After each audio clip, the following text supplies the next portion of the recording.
प्यारे बच्चों, आज हम लोग परमाणु मॉडल को जानेंगे। तो परमाणु मॉडल को जानने के लिए हमें यह जानना होगा कि आखिर मॉडल की आवश्यकता क्यों हुई। तो बच्चों, डाल्टन ने परमाणु को अविभाज्य कण बोला था, माने उसे विभाजित नहीं किया जा सकता कहा था। उन्होंने परमाणु में धनात्मक तथा ऋणात्मक आवेशों को देखा था। ठीक है, तो इन आवेशों को यानी आवेशों युक्त परमाणु कणों के वितरण की व्याख्या करने के लिए विभिन्न परमाणु मॉडल प्रदर्शित किए गए। ठीक है, लेकिन कोई भी मॉडल इन कणों के स्थायित्व की व्याख्या ठीक से नहीं कर सका। मतलब हमने जाना कि परमाणु मॉडल के अंतर्गत डाल्टन के अविभाज्य परमाणु में धनात्मक तथा ऋणात्मक आवेश वाले अवयवी परमाणु कण होते हैं। ठीक है, अब ये धनात्मक तथा ऋणात्मक आवेशित अवयवी कणों के वितरण हेतु, ठीक है, व्याख्या करने के लिए विभिन्न परमाणु मॉडल प्रदर्शित किए गए, लेकिन कोई भी परमाणु मॉडल इन कणों के अस्थायित्व की व्याख्या नहीं कर सका। ठीक है, प्रस्तावित जितने भी प्रस्तावित मॉडल थे, उनमें से दो मॉडल, जिसमें एक मॉडल जे थॉमसन जी का और दूसरा मॉडल अर्नेस्ट रदरफोर्ड जी का था, जो कुछ हद तक इन आवेशित कणों की व्याख्या, वितरण की व्याख्या कर पाया। ठीक है, तो हम परमाणु मॉडल में सबसे पहले इन्हीं दोनों को जानेंगे, अर्थात जे थॉमसन का परमाणु मॉडल और रदरफोर्ड का परमाणु मॉडल जानेंगे। तो हेडिंग हम बनाएंगे परमाणु का थॉमसन मॉडल। तो बच्चों, इसको हमने यानी कि परमाणु मॉडल का जो नींव रखा गया था, डाल्टन के अविभाज्य परमाणु जो कि कण माना गया, ठीक है, इसके आधार पर, ठीक है, मैंने नोट कर दिया है, इसे आप पहले नोट करो। परमाणु मॉडल के अंतर्गत डाल्टन के अविभाज्य परमाणु में धनात्मक तथा ऋणात्मक आवेशों वाले अवयवी परमाणु कण होते हैं। इन आवेशित अवयवी परमाणु कणों के वितरण की व्याख्या करने के लिए विभिन्न परमाणु मॉडल प्रदर्शित किए गए। ठीक है, लेकिन कोई भी मॉडल इन कणों के अस्थायित्व की व्याख्या नहीं कर सका। जितने भी मॉडल प्रस्तावित किए गए थे, उन मॉडलों में से सिर्फ दो मॉडल, कौन कौन सा, एक जे थॉमसन जी का और दूसरा अर्नेस्ट रदरफोर्ड जी का था, जो इनकी कुछ हद तक व्याख्या कर पाई है। तो चलिए हेडिंग लेते हैं परमाणु का थॉमसन मॉडल। परमाणु का थॉमसन मॉडल हेडिंग बनाएंगे परमाणु का Thompson model, atomic model of J Thomson. तो बच्चों, सन 1898 में जे थॉमसन ने प्रस्तावित किया कि परमाणु एक समान धनावेशित गोला, जिसकी त्रिज्या लगभग 10⁻⁻10 मीटर होता है, जिसमें धनावेश समान रूप से उस गोले पर वितरित रहता है। फिर से मैंने कहा कि जे थॉमसन जी ने 1898 में इसे प्रस्तावित किया और बताया कि परमाणु एक समान धनावेशित गोला होता है, जिसकी त्रिज्या लगभग 10⁻10 मीटर की होती है और उसी पर समान रूप से धनावेश बिखरा रहता है, वितरित रहता है। ठीक है, दूसरी बात उन्होंने बताया कि थॉमसन के अनुसार जो इलेक्ट्रॉन थे, धनावेश को तो उन्होंने बता दिया कि समान रूप से उस गोले पर वितरित रहता है, जबकि इलेक्ट्रॉन के लिए उन्होंने बताया कि इलेक्ट्रॉन यानी कि जो ऋणावेशित कणिकाएं होती हैं, वो परमाणु की संरचनात्मक यानी कि उसकी संरचना में जो भाग लेती है इकाई है, जबकि परमाणु के ऊपर कोई भी आवेश नहीं होता। ठीक है, इस स्थिति को समझने के लिए थॉमसन ने परमाणु का एक मॉडल प्रस्तुत किया, जिसका नाम उन्होंने दिया प्लम पुडिंग मॉडल। क्या नाम दिया? Plum pudding model. Plum pudding model को हम हिंदी में क्या बोलते हैं? मेवे युक्त केक। यानी कि एक केक की कल्पना करिए और उसमें जो ऊपर से मेवे लगे रहते हैं उसको आप समझिए, ऐसा उन्होंने कहा था। इसी को उन्होंने रेजिन पुडिंग मॉडल भी कहा और यह तरबूज मॉडल के नाम से भी जाना गया। ठीक है, इस मॉडल में उन्होंने यह बताया था कि जो परमाणु की संरचना होती है वो मेवे युक्त केक यानी कि प्लम पुडिंग के समान होती है। मेवे युक्त केक के समान उन्होंने इसकी संरचना को बताया था, जिसमें संपूर्ण परमाणु का धनावेश एक गोले के समान होता है और ऋणावेशित जो कण होते हैं जिसे हम इलेक्ट्रॉन कहते हैं उसमें मेवे की तरह उसके भीतर धसे होते हैं या बिखरे होते हैं। ठीक है, इसी को उन्होंने तरबूज मॉडल भी कहा था, जिसमें उनका मानना था कि तरबूज का जो लाल वाला भाग होता है वो पूरी तरह से धनावेशित भाग को इंडिकेट करता है, जबकि उसमें काले जो सीड होते हैं, बीज होते हैं, वो इलेक्ट्रॉन्स को बताता है। तो इस तरह से जे थॉम्सन ने अपने मॉडल को प्लम पुडिंग मॉडल या रेजिन पुडिंग मॉडल या वाटरमेलन मॉडल के नाम से हम जानते हैं उनके मॉडल को। ठीक है, तो चलिए इसको हम लिख लेते हैं। तो सन 1800 लिखेंगे, सन 1898 ईस्वी में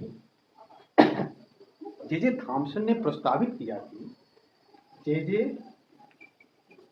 थॉम्सन ने प्रस्तावित किया कि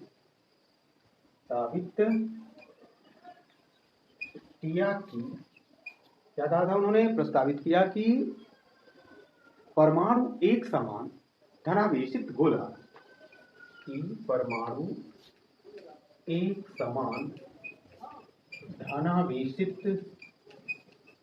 गोला यानी कि पूरा का पूरा गोला जिसकी त्रिज्या लगभग 10⁻10 मीटर, त्रिज्या यहाँ लिख सकते हैं 10⁻10 मीटर कहा था, उस पूरे धनावेशित भाग की होता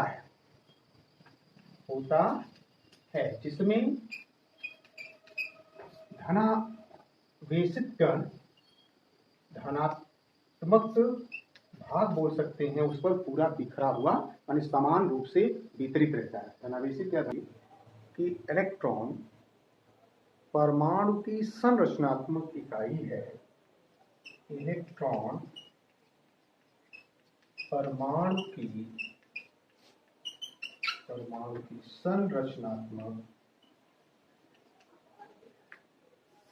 इकाई है, मतलब उसकी संरचना में ये मिलकर के भाग लेता है और इस पर कोई भी आवेश नहीं होता और परमाणु पर कोई भी आवेश नहीं होता। ठीक है, इलेक्ट्रॉन को उन्होंने क्या माना? उसकी संरचनात्मक इकाई मानी और बोला कि परमाणु पर कोई भी आवेश नहीं होता। इस स्थिति को समझाने के लिए थॉम्सन ने इस स्थिति को समझाने के लिए थॉम्सन ने जो मॉडल प्रस्तुत किया उसे क्या कहा? Plum pudding model.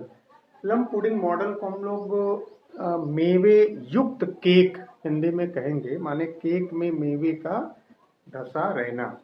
इसे उन्होंने वाटरमेलन मॉडल या रेजिन मॉडल यानी कि रेजिन पुडिंग मॉडल भी कहा। तो हम इसे लिख लेंगे। इसे उन्होंने प्लम पुडिंग,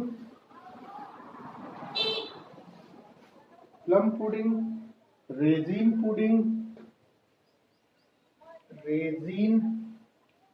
पुडिंग या वाटरमेलन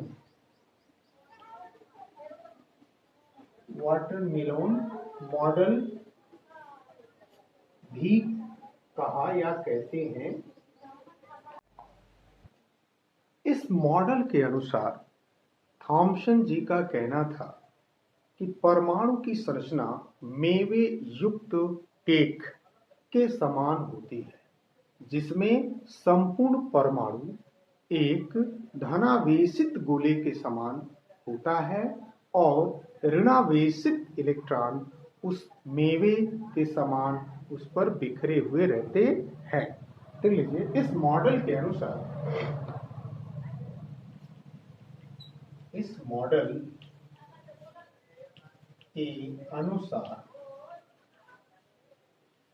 परमाणु का समस्त धनावेश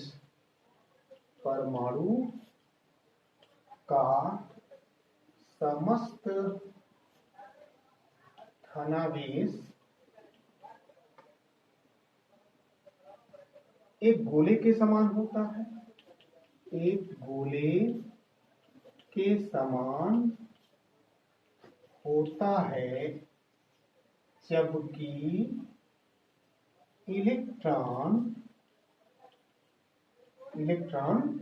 मेवे के समान, चूंकि प्लम पुडिंग मॉडल मेवे के समान उसके ऊपर बिखरे रहते हैं,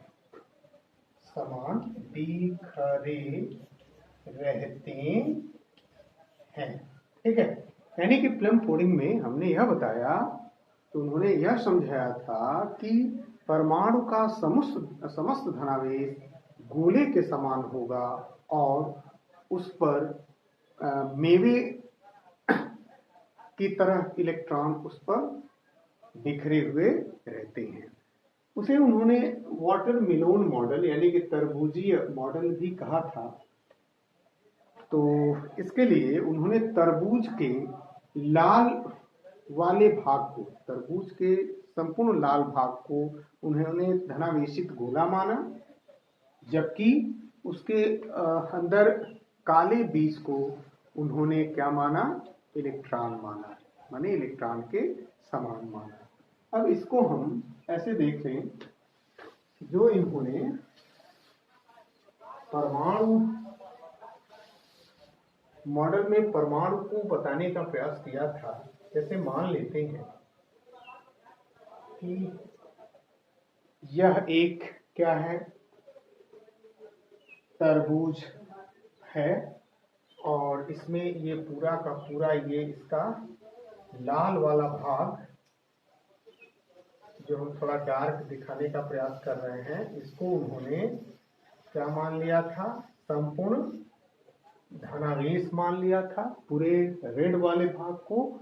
और जो उसमें शेड होते हैं वो कहीं कहीं आप ये ऐसे दिखा दो, उसको उन्होंने क्या बात बोला, इलेक्ट्रॉन बोला, यानी कि ऋणावेशित इलेक्ट्रॉन इसे बोल दिया, ऋणावेशित इलेक्ट्रॉन। और इस वाले भाग को धनावेशित गोला बोला, धनावेशित गोला, धनावेशित भाग लिख सकते हैं, धनावेशित गोला या धनावेशित भाग। और बाकी इस पे ये धसे हुए इलेक्ट्रॉन यानी कि बीज की तरह जो दिखाया उसे ऋणावेशित इलेक्ट्रॉन बोला। ठीक। जे थॉम्सन ने इसे तरबूज के लाल भाग, जिसे उन्होंने परमाणु का संपूर्ण धनावेशित गोला कहा, और इसमें धसे हुए जो बीज होते हैं जिसे उन्होंने ऋणावेशित इलेक्ट्रॉन के उदाहरण से भी समझाया, या इसे समझा जा सकता है।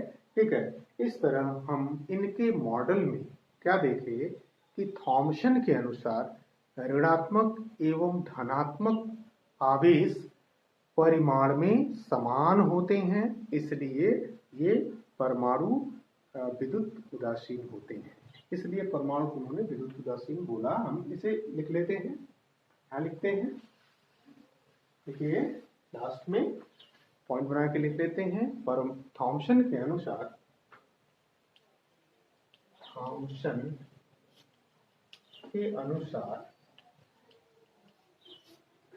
के अनुसार ऋणात्मक एवं धनात्मक गोला, ऋणात्मक एवं धनात्मक आवेश क्या होते हैं, परिमाण में समान होते हैं। परिमाण में समान होते हैं, इसलिए परमाणु विद्युत उदासीन होता है। माने थॉम्सन के अनुसार ऋणात्मक एवं धनात्मक आवेश परिमाण में समान होते हैं, इसलिए परमाणु विद्युत उदासीन होते हैं। लिख लेंगे, इसलिए परमाणु विद्युत उदासीन होते हैं। इस तरह हमने जे थॉम्सन के परमाणु मॉडल को जाना। अब जानेंगे कि थॉम्सन के परमाणु मॉडल में क्या कमियां थी। तो हेडिंग हम बनाएंगे थॉम्सन के परमाणु मॉडल की कमियां। थॉम्सन के परमाणु मॉडल की कमियां। थॉम्सन के परमाणु मॉडल में कमियां।